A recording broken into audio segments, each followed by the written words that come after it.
আসসালামু আলাইকুম রহমতুল্লাহ। আজকে গুরুত্বপূর্ণ একটা বিষয় শেয়ার করব আপনাদের সঙ্গে। ভিডিও এডিটিংয়ের কাজ চলছে। আলহামদুলিল্লাহ আলহামদুলিল্লাহ। তো এখানে যে বিষয়টা আমি আপনাদেরকে দেখাতে চাচ্ছি, এটা অত্যন্ত গুরুত্বপূর্ণ একটা বিষয়। যারা অ্যাডভান্স লেভেলে কাজ করেন, অবশ্যই বেসিক কিংবা অ্যাডভান্স লেভেলে যারা কাজ করেন হয়তো বা অনেকেই জানেন না অথবা জানেন।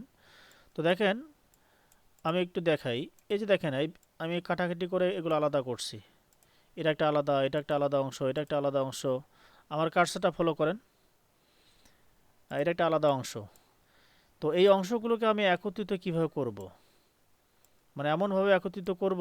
এখন তো আমি যদি এখানে একটা সিলেকশন করি, আমি সিলেকশন করলে সবগুলো বোঝা যাচ্ছে যে এখনও কাটা আছে। তাহলে আমি চাচ্ছি আগের মতোই পুনরায় এমনভাবে এই সিস্টেম, অর্থাৎ বাউন্স যাকে বলে, আমি এমনভাবে বাউন্স করব যেন এই কাটাগুলো আর না থাকে।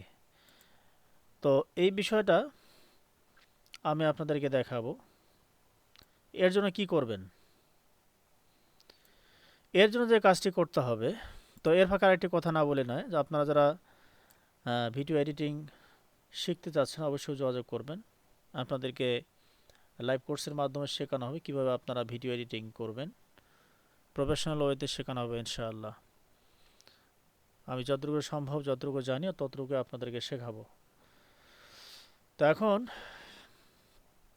এটা করার জন্য, এটা একত্রিত করার জন্য আপনি যে কাজটি করবেন, এটা একত্রিত করার জন্য অবশ্যই আপনাকে যে কাজটি করতে হবে, কি করতে হবে? প্রথমে সবগুলো সিলেকশন করে নিতে হবে। তো সবগুলো সিলেকশন করে নেওয়ার পরে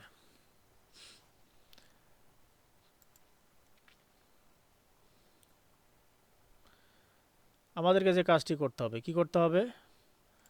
সবগুলো সিলেকশন করার পরেই কি করতে হবে? এখানে দেখেন, এই লেয়ার ওপরেই মাউসের রাইট সাইডে ক্লিক করে এখানে দেখেন ক্রিয়েট কম্পাউন্ড, দেখেন ক্রিয়েট কম্পাউন্ড ক্লিপ।